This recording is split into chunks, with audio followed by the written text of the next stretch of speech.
Esto es El Lavadero Network, porque la política sucia se lava en casa.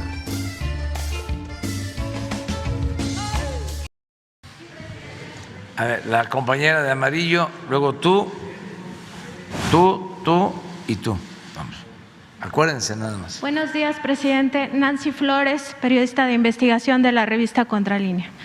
Presidente, me solidarizo con las familias de los periodistas asesinados en México. Sin embargo, rechazo la corrupción de los medios corporativos, rechazo la corrupción de sus directivos, de sus dueños y también de sus opinadores, así como la estrategia de golpe blando que han establecido desde que usted asumió la presidencia de la República y que a últimas fechas están acelerando de cara a las elecciones de 2024, presidente. Dicho este paréntesis, mi pregunta es sobre el Banco de México. En el banco, nosotros hicimos una investigación que se está publicando en varias partes, presidente, en la cual damos a conocer varias irregularidades, entre ellas que la construcción de la planta de billetes que se hizo desde 2011 y apenas se concluyó en agosto del año pasado, pues se cometieron muchas irregularidades, entre ellas la adquisición del terreno que se hizo sin ningún estudio de mecánica de suelos derivó en irregularidades de tal tipo que los sobrecostos sobrepasan los 595 millones de pesos. Además, se adquirió un jet CRJ 700, el cual costó 59 millones de dólares y primero no lo entregaron a tiempo, 1 año y medio de retrasos para que la empresa Bombardier lo entregara al Banco de México y después estuvo parado en tierra alrededor de 1 año. Esto porque la puerta principal no sellaba y esta aeronave se necesitaba para el traslado de billetes, se ponía en riesgo la vida de de la tripulación, pero también los valores que se trasladaban en este. Además, hemos encontrado irregularidades en el manejo de herramientales de acuñación de monedas, entre ellos los punzones maestros. En ese sentido, presidente, hay un responsable, hemos documentado otras cosas, pero aquí sería muy largo la exposición.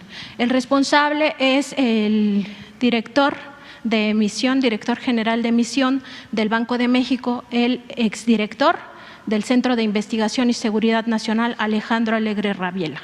Un personaje, un abogado que se formó en esos circuitos del espionaje, entró al CISEN en 1986, ahí entró como agente primero, después escaló, fue incluso titular de la Dirección de Tecnologías, desde donde se manejaban todas estas áreas, todos estos mecanismos para espiar a políticos, a opositores, a luchadores sociales, a académicos, en fin, hasta usted estaba en este espionaje. Después se fue un tiempo a la PGR, entonces al Centro, regresó en 1994 al Centro de Investigación y Seguridad Nacional como secretario general de este CISEN, el segundo al mando, y bajo su mando de 1994 a 1999 estuvo, por ejemplo, Genaro García Luna. Ahí tuvo conocimiento de muchísimos casos, después asumió la dirección general del CISEN en 1999 y conoció, por ejemplo, todos los pormenores de la fuga del Chapo Guzmán, que se concretaría en enero de 2001, no hizo nada para detenerla como directivo del Centro de Investigación y Seguridad Nacional. Saltó en 2001 a asesor de Santiago Krill Miranda, quien era ya secretario de Gobernación. Después, en 2001, también pasó al Banco de México y desde entonces está enquistado. Ya vio pasar ahí la gubernatura de Guillermo Ortiz, también la de Agustín Carstens, ha visto pasar la de Alejandro Díaz de León y ahora está con Victoria Rodríguez Ceja, que es la actual gobernadora de este banco. Como director del CISEN, más bien como segundo al mando del CISEN, él estaba presidente cuando estos helicópteros de los que narró usted ayer sobrevolaban su casa en en acoso a su familia y mandaba estos automóviles a las afueras de su domicilio. Tiene la primera recomendación de la Comisión Nacional de Derechos Humanos ya como director general del CISEN por acoso a periodistas, por espionaje al periodista Miguel Vadillo. Preguntarle, presidente, si no es hora ya de que en el Banco de México, aunque es un organismo autónomo, pues ya se revise pues esta trayectoria de este personaje tan oscuro que estuvo en el CISEN en aquellos años tan terribles del espionaje político, y también pues se haga una limpia al interior de esta institución autónoma que, amparada en su autonomía, pues ha permitido todas estas irregularidades, este sobrecosto de 595 millones de pesos en la planta de billetes complementaria en Guadalajara, pues no es cualquier cosa, son recursos públicos, recursos de la nación, del pueblo mexicano, que se han expoliado por pues todas estas prácticas irregulares en este Banco de México. Preguntarle su opinión al respecto, presidente. Bueno, es un asunto que tiene que ver el Banco de México, como tú lo mencionas, porque es un organismo autónomo. Sin embargo, es importante que se dé a conocer aquí para que, si lo consideran en el Banco de México, se inicie una investigación y se actúe. Es que la autonomía no puede significar impunidad, no es sinónimo de impunidad. Todos tenemos que informar, todos debemos estar sujetos al escrutinio público, todos. Y por eso es importante ahora el debate en el caso de periodistas famosos, para llamarlos de alguna manera, porque representan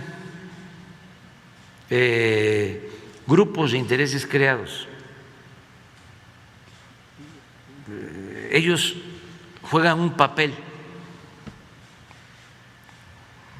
el de apuntalar mediante presiones, chantajes a empresas que medran del presupuesto público. No es el periodista, como tú lo mencionas, que tiene ese noble oficio para estar informando a los ciudadanos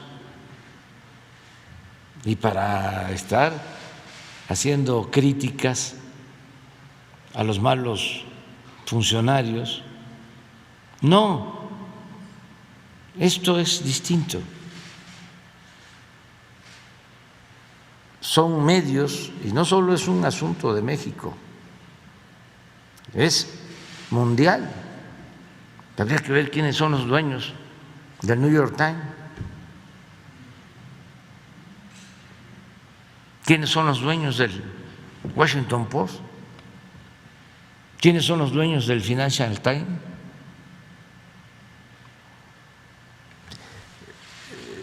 En el caso, por ejemplo, del Financial Times, de tiempo atrás se habló de que lo que era la compañía El Águila,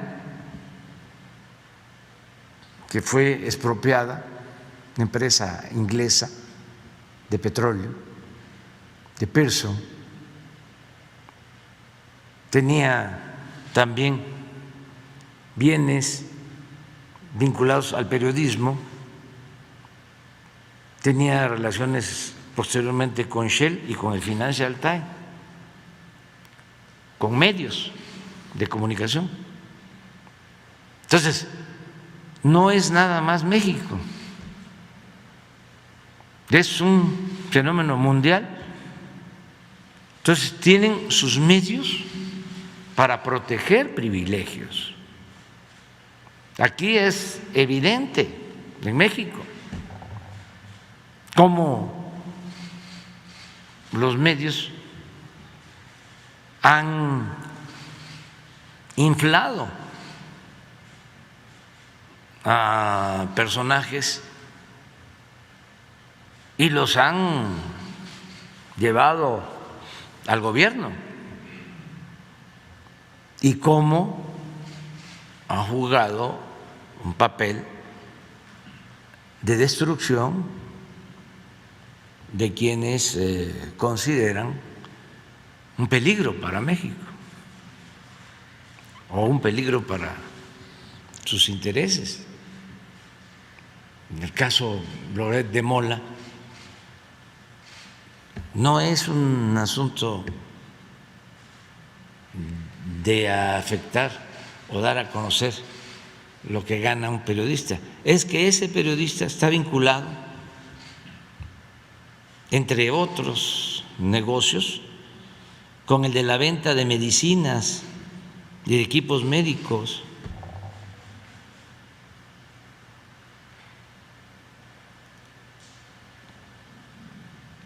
Y así otros. Yo creo que sin necesidad de que intervenga transparencia, estos, sí, el INAI,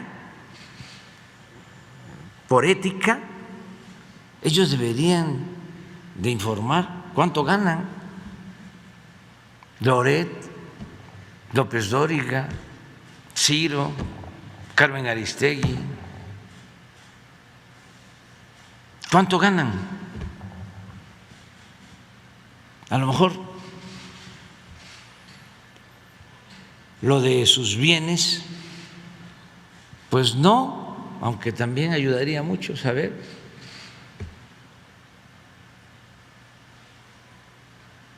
Jorge Ramos,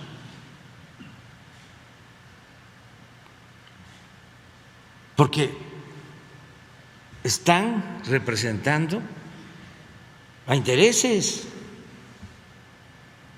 no representan al pueblo,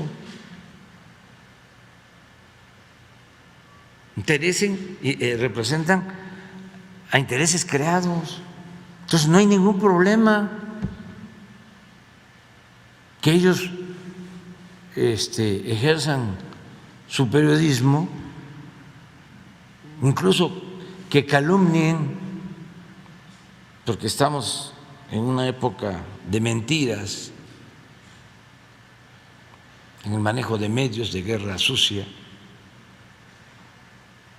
No importa, pero que la gente tenga información. ¿Por qué nada más van a informar los servidores públicos?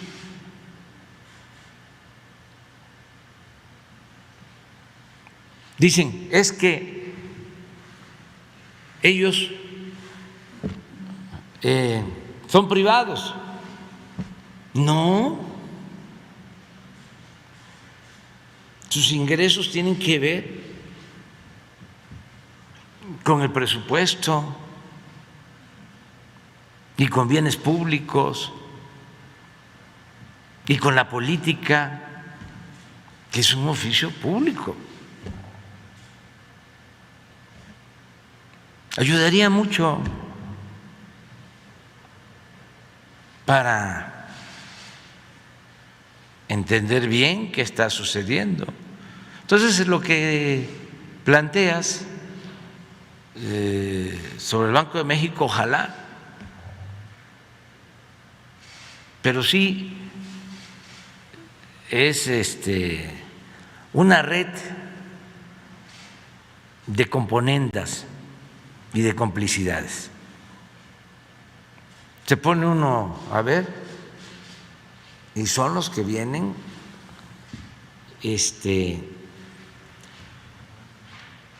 dominando y haciendo negocios y viviendo al amparo del poder público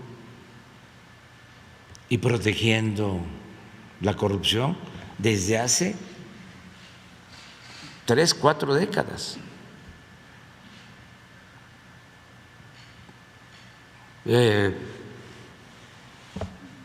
no ejerciendo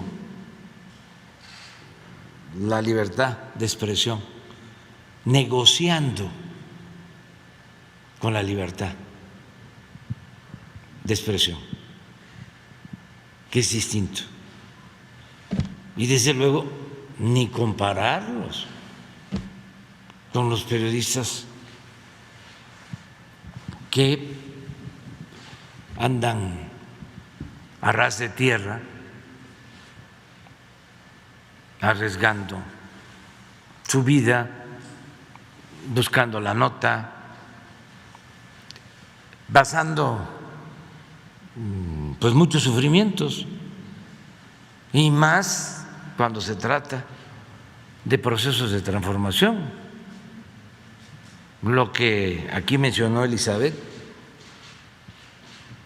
sobre Daniel Cabrera, 300 órdenes de arresto, tomas permanentes de la imprenta del hijo del Aguizote, estaba enfermo y lo tenían en la cárcel. ¿Qué tiene que ver un periodista así con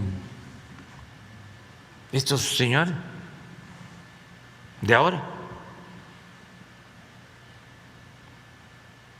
Ni saben que existió Daniel Cabrera. Ayer corrió el rumor de que Ciro Gómez Leiva iba a dejar el programa. También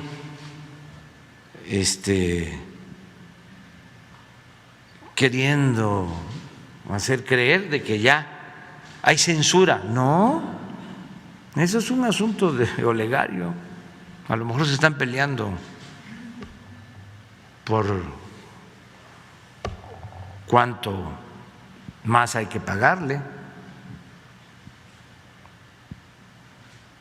pero nosotros no tenemos nada que ver, ni vamos jamás a censurar a nadie.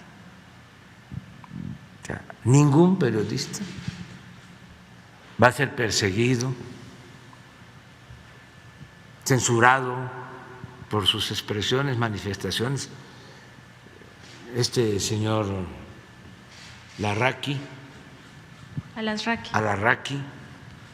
insulta, y es normal. O sea, tenemos diferencias con él desde hace tiempo. Él es un defensor del conservadurismo. Aguilar Camín, la señora de la asociación María Amparo Casar. Vamos Todos, sí, en favor de la corrupción, que debería de explicar cuánto recibe del gobierno de Estados Unidos. No es poca cosa eso. ¿Cuánto le están pagando? Sale, porque es lo mismo, sale Krill a decir: voy a defender a los periodistas que están siendo perseguidos por el gobierno autoritario, dictatorial de Andrés Manuel. Los voy a defender. ¿Quién era el secretario de Gobernación cuando me desaforaron? Y María Amparo Casar era su coordinadora de asesores y ella estuvo involucrada. Casar era su asesora principal del grupo Nexo, de Aguilar Camín.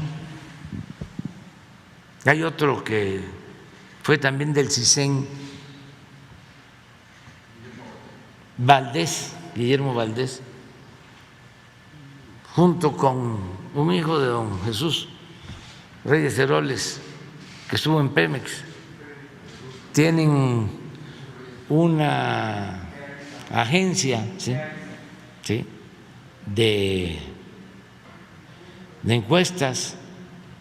Ahí salgo reprobado. cada vez que publican una encuesta. Esos y los del Reforma. Pero bueno, es interesante el tema, ¿sí? Porque sí está de por medio el interés nacional.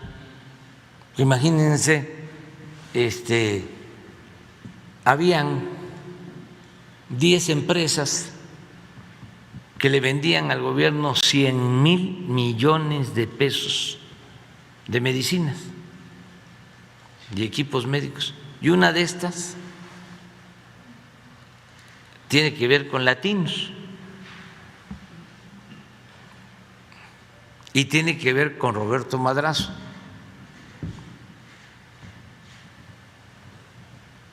Es una relación de complicidad, medios políticos corruptos, y les molesta mucho lo nuestro, ¿no? Pero, como decía el Choro Campo,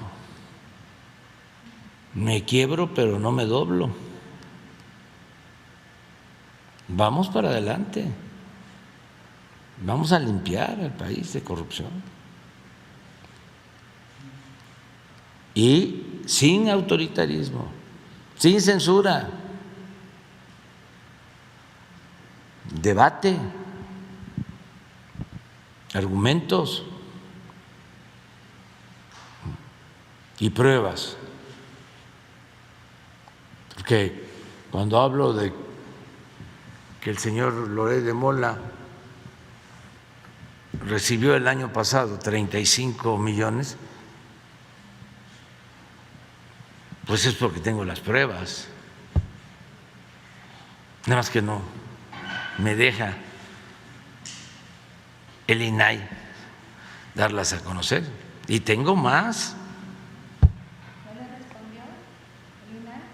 No, todavía, le mandé una carta, también para saber qué alcance tiene ese organismo, de una vez a ver quiénes sí pueden transparentar sus bienes y quiénes no.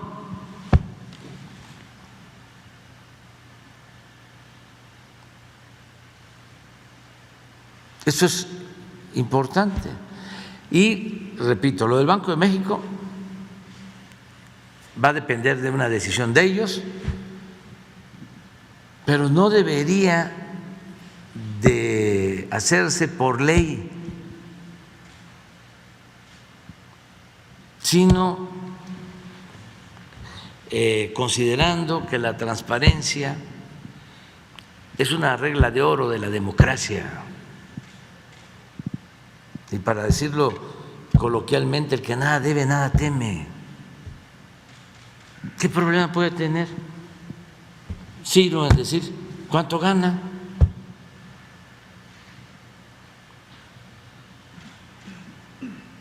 Algunos dicen, antes se usaba de pretexto para que los servidores públicos no dieran a conocer sus bienes, de que iban a ser objeto de secuestros. No, esa es una excusa, un pretexto.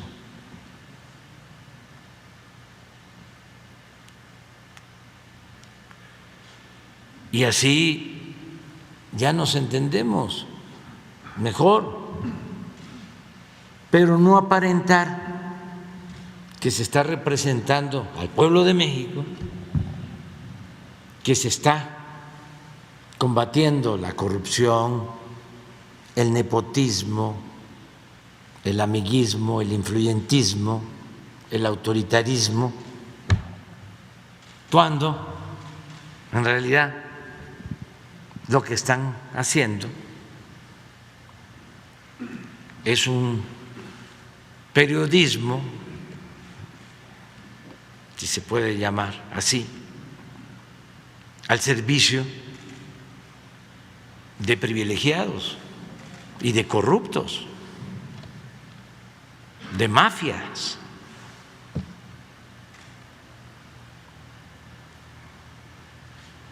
Pero bueno, es interesante. Hablaste de un avión.